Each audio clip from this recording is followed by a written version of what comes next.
What's going on, guys? This is the 5 Year Pass podcast with me, Suddy, and this is Shyam, bringing you the Euro 2020 played in the year 2021 roundup. So, as we said in the last video, England obviously, which I shouldn't say England lost, I should say Italy won.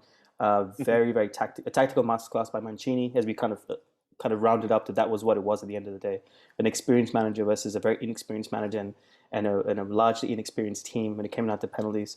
And I think we both came to the conclusion that well deserved by Italy, probably a bit premature with the celebrations by England. And we're here just to round it up, man. I mean, it's been a fantastic kind of 4 weeks-ish, huge stories that come, huge narratives, huge stories, surprise players that have come out of it, teams exceeding expectations, teams falling short. So we start off with I think the biggest story of the tournament. It's not even Italy winning it, or not even England getting to the final. It would have been Denmark.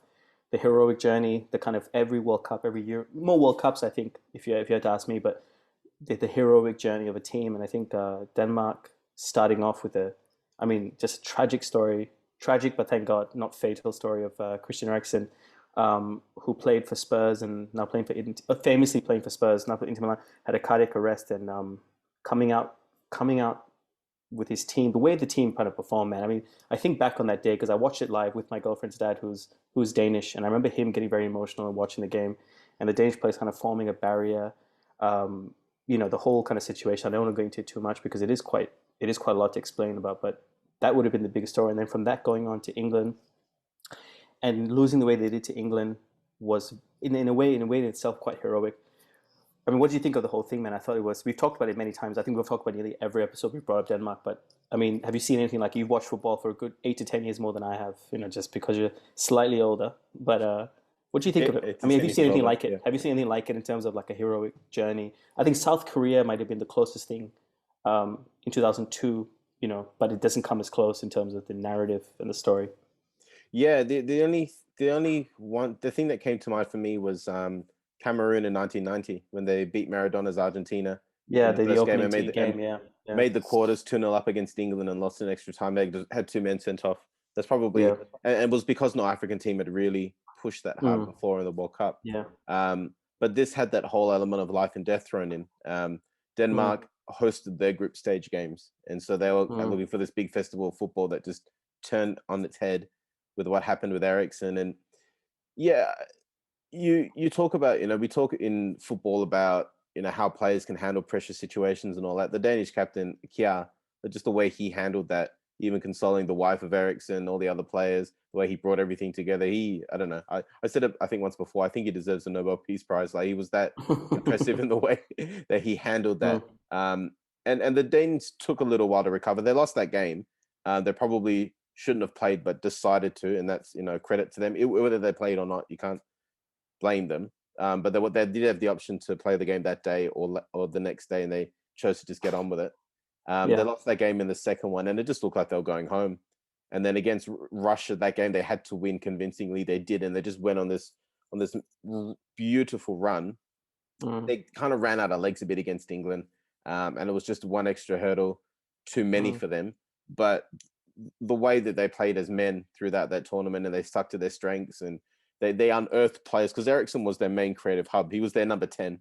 And they unearthed new players. It gave new people an opportunity to stand up. And it's doubtful Eriksen ever put on a Denmark shirt again in a competitive game. But they found a couple, and that sometimes that adversity gives opportunity to others.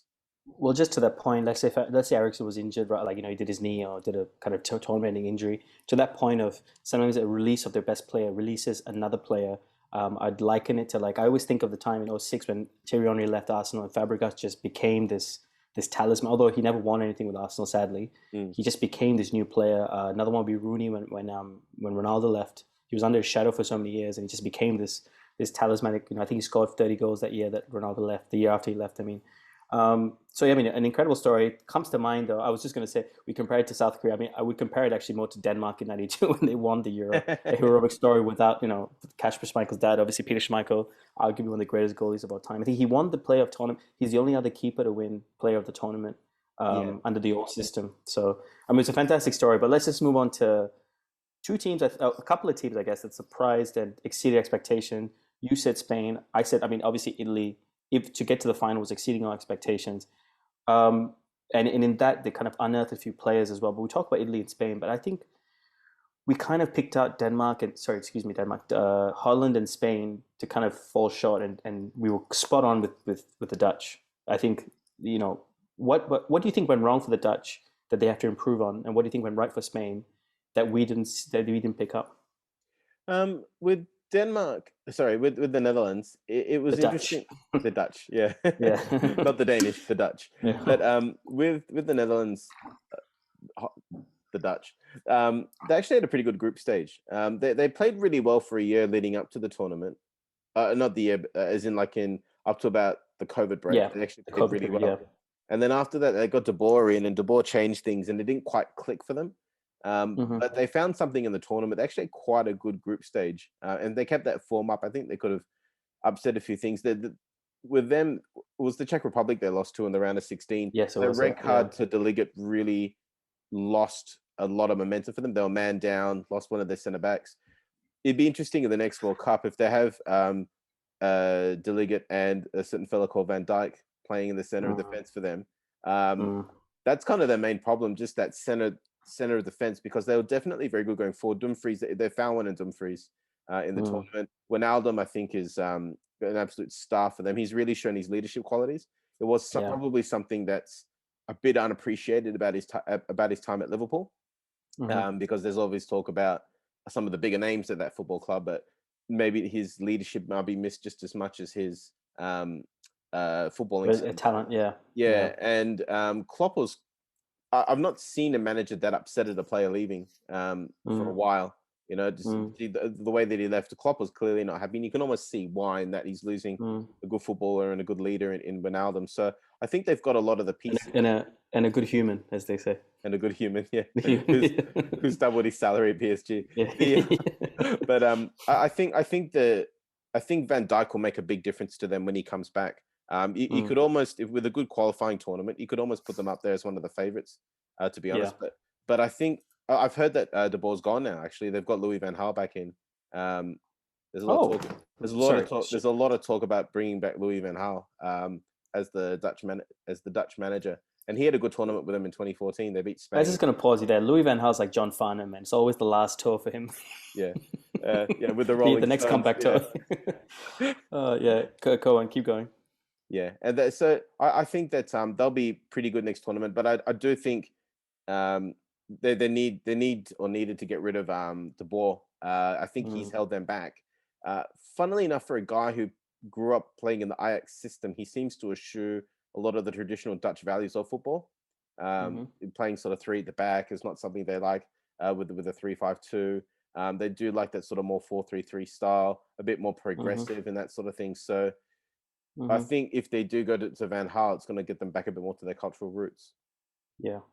Well, we also want to talk about Spain. I guess I'll lead on with this, but I think Spain did much better than we thought they did, and not just in how far they got, but also in general performances. So they ended up losing on penalties to Italy against a very experienced penalty side, obviously. But I mean, they showed that I think all players can take up a little bit of that lead. They're a kind of a reverse of a team that needs one leader. They're a team with many leaders, and they kind of unearthed a few players, as we mentioned before the video, Pedri being one of them. I mean, Shyam, the guy looks like he's like 25 and been playing for 10 years, beating Croatia 5-3 was huge. Coming back, I think they were up 3-1 and they ended up drawing 3-all and coming back in extra time, beating Slovakia 5-0. For you, exceeded a lot of expectations? It was Spain. Yeah, I think that we mentioned before the tournament, they're a little in between generations. They have some really good older players like Piqué and Busquets who did quite well, and then there's young guys like Pedri, who and old Danny Olmo as well is a good player, but a bit young, doing really well at RB Leipzig. Pau Torres as well, and Pau Torres. Yeah, so I think that they've got that mix where I don't know if Piqué and Busquets going to beat the next World Cup, but certainly that younger generation, there's a higher ceiling with them. They've got a style of football figured out. I loved watching Pedri. He reminds me a lot of Iniesta. He He's does, a very, very good player. Where Spain fell down for me was there were times their attack really clicked. and times where their attack didn't click at all. I think they had 2 games where they scored 5 goals and they scored 3 goals the entire rest of the tournament. So that in itself was frustrating. They're 3 strikers. They had Dani Olmo, Morata, and Moreno. So Moreno was new to the setup. He'd had a good season with Villarreal. Dani Olmo is a bit young. So if those guys hang around, they could conceivably get better.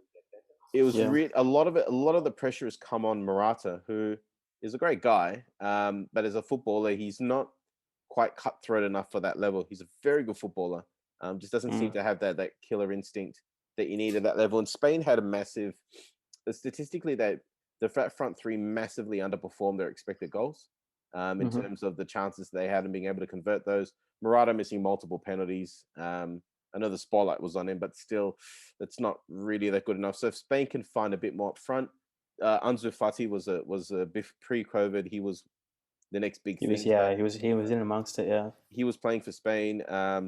Traore, maybe that he's played a few games for Spain, is in the Wolves. Traore, the black Spaniard with all the Portuguese guys at Wolves. But 2 black Spaniards. Yeah, but I think that there is, if they can get the right players in those front 3 sort of positions, I think they have a lot of that structure there, assuming that Busquets and Piqué don't lose their legs. So they've got a good opportunity to really do stuff. And I think the fact that the next World Cup is less than a year and a half away probably suits Piqué and Busquets. They probably will play this season and then squeeze one more tournament out of them. The fact that tournament is during this 2022 season as opposed to at the end, I think it's going to benefit.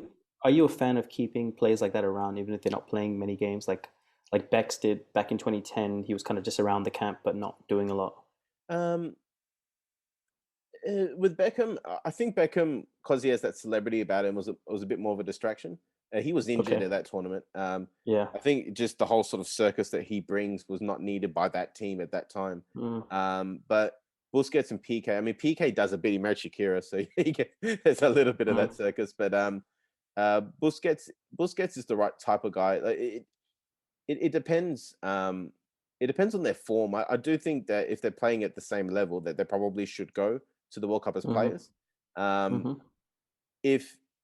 If they're going to come in away, it's difficult when they're just there to motivate players. There's no really clear defined role. Maybe if they were retired, say example next season, maybe they come in as like assistant coaches and can be involved in that sort of capacity and have the way Germany structured like everyone who takes the team somehow as an old player. Like I think Oliver Bierhoff, they have a special role for him as like this sporting director of the German national team or the spokesman.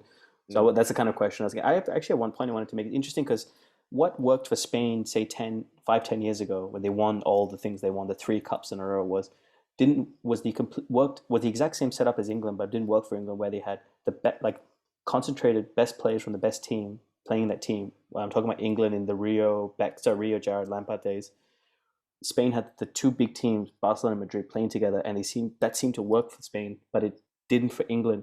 Whereas now you have the opposite, where England's kind of spread out in terms of their players from all over the league and other leagues, and it seems to work better, where it doesn't really work for Spain. It's just a kind of observation. I just wonder why. I'd be keen to see why that dynamic works for Spain. Does that make sense to you? It does to a degree. Spain didn't have any Real Madrid players though, so that's what I'm saying.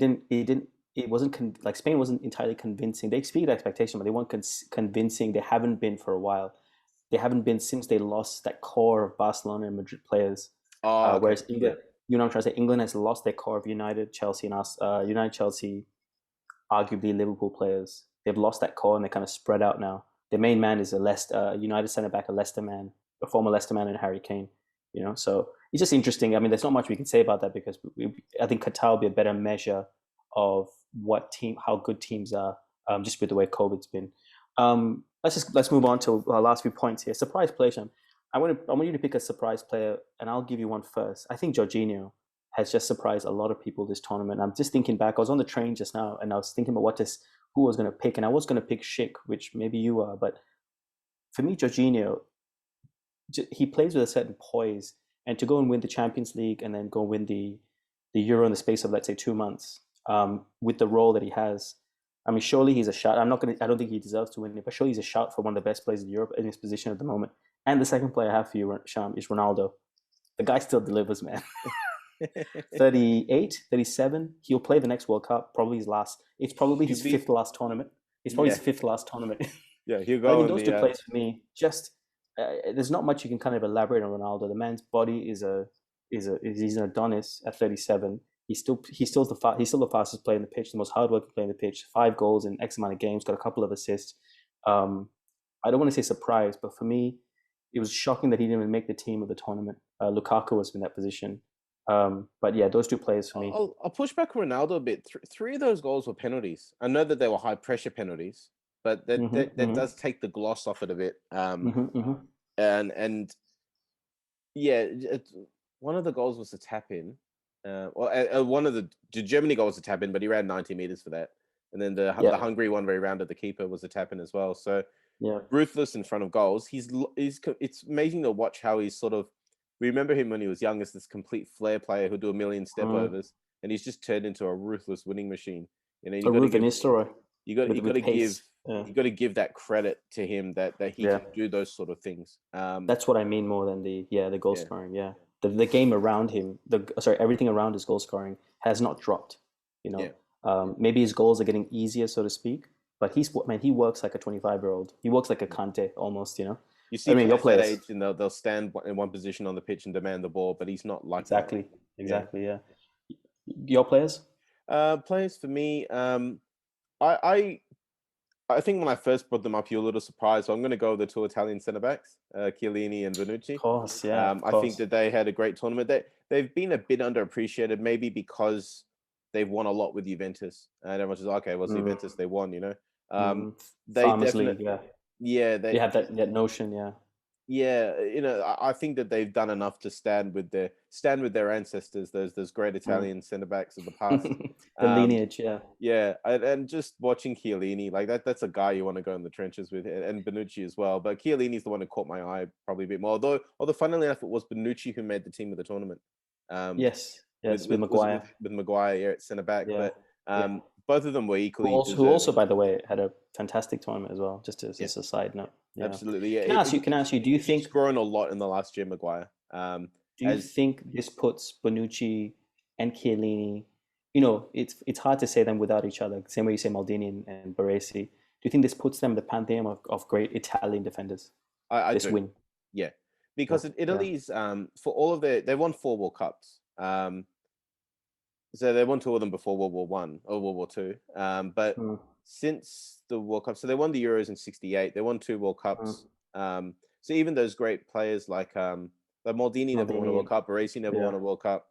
They never won Euros as well. They're competing in the Euros all the time as well, but they never won those. So if you think about the teams that actually won, you've got the '68 team, and then you got the '82 team, which kind of struggled a lot, and then rode on Rossi at the end. '06 saw Cannavaro win the captain Italy, and then won the Golden Ball as well. I remember in that World Cup, particularly the game against Australia in '06.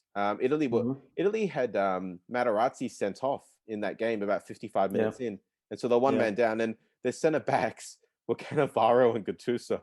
So Cannavaro's the tallest centre back at like 5'8", you know, and they hung on and scored at the very last kick. It was a win that got them the momentum that they needed to go and win. So these guys have won a major tournament, whereas for all of the talk about all of the great Italian defenders, not many of them have actually won a tournament. So I think that they've earned that right with their performances there.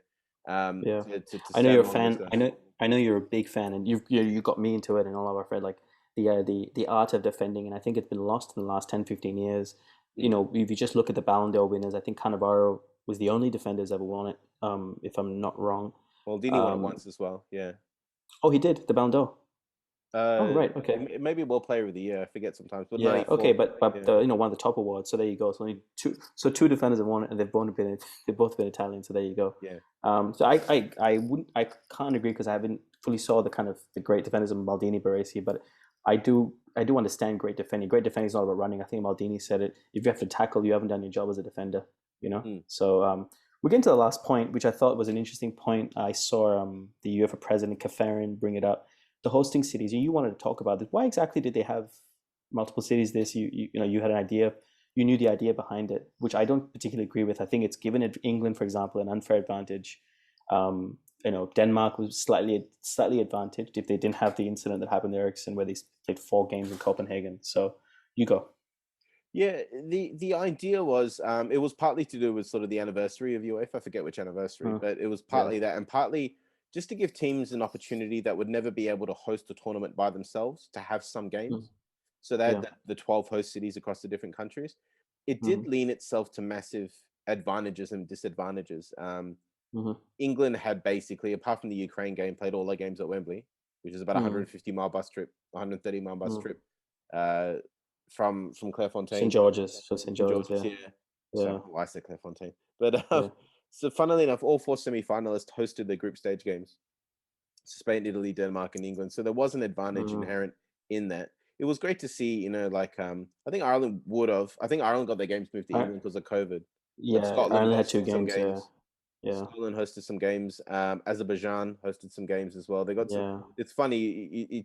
They have really good facilities there, but no one ever talks about it. In Baku, yeah. It's a trek though, man. It's a 10,000 round trip. It's a 6-hour flight. Like it's no joke, man. I always find it funny when people talk about because coming from Australia, they talk about England, they had to fly for 3 hours to Milan to play a game, and you play Australian sporting teams, particularly in Perth and our town. You fly 5 hours to Brisbane or Sydney or 4 hours to Melbourne for a game every second week. So I always find it funny when people talk about that, but it does have an effect, particularly when you got a lot of games in a short period of time. I think as a one-off, I quite enjoyed it. It allowed these centers of football and allowed more people to celebrate. And I think given COVID, it was great to just see people coming and getting involved, as opposed because say it was in England, for example. England quarantine laws would have applied. Not a lot of people would have come in. You might have had, Czech Republic versus Scotland, not Czech versus Scotland, but like North Macedonia versus Ukraine played in some empty stadium somewhere. This allowed for travel within Europe, and I think as a one-off, I really liked it. I wouldn't really want to see it again for a while, frankly. I think the next one's in Germany in 2024. I think that like I said, as a one-off, it was a good idea, and I think it worked. But I wouldn't want to see it again for another 4, 5, 6 tournaments.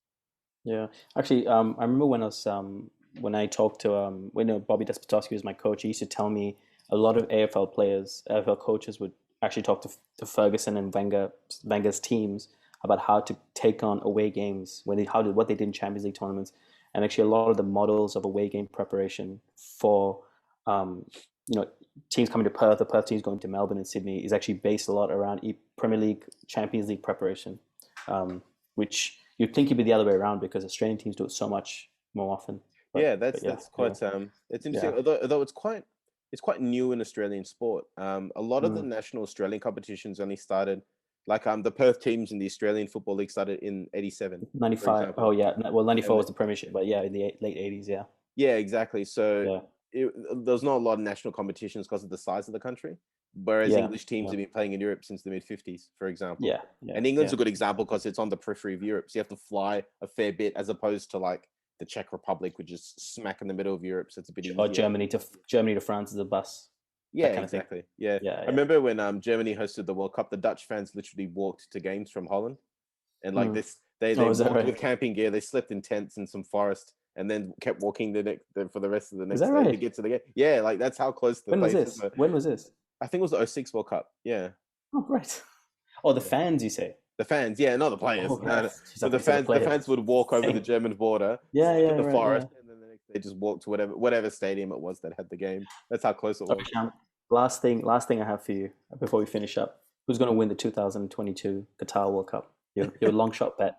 Is it coming home? Long shot bet.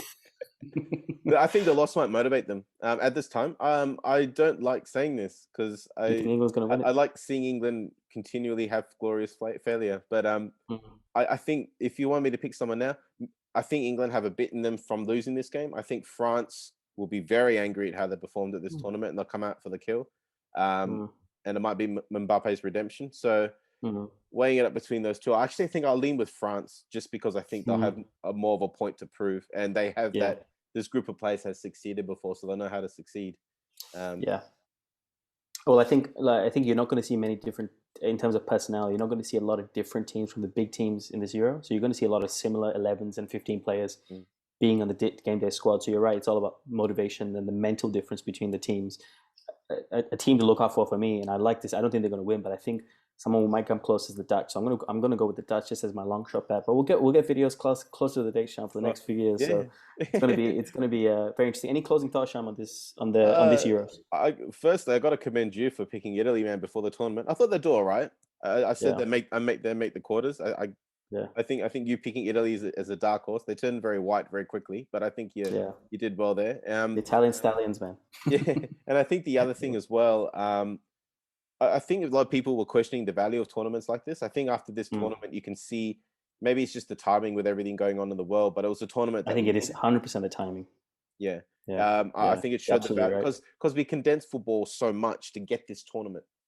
They could have stretched out this domestic season and given it another month just to allow for that, but they deliberately squeezed it to fit the tournament in, and I think that decision has been shown to be a good decision. Yeah, perfect. All right, Shyam, great chat as always. This was a great kind of tournament. I think it's, again, the timing of it, the way, say what you want about the England team, but I think England opening up at the right time and allowing fans to be there, Copenhagen doing the same, Sweden doing the same has been, and I think Hungary was the best for it. They didn't even have restrictions, but that's Hungary for you. Budapest, we'll talk about that. Oh, sorry, one thing I did want to say, hats off to Hungary. Group of death. Why? They held Portugal for 80 minutes. They drew with France and Germany. They were literally a deflection away from getting through to the next round. That's a good shot. That's a good shot, actually. So kudos to Hungary. Yeah. They led the most in that group. They have the most minutes led in a game in that group, which is so bizarre to think. In individual games when you add them up. So if you tally the four teams, how long each team led for in every game, they led for the most because they would concede goals quickly. So they would. There's my dark horse for 2022. Let's go with that. Let's go with Hungary. So if Hungary was a club, they'd be Spurs. That's what it is. All right. Thanks so much for watching, guys. We are the 5 Year Pass podcast. My name is Suddy. This is Shyam. Keep football simple, and as always, keep passing, guys. Cheers.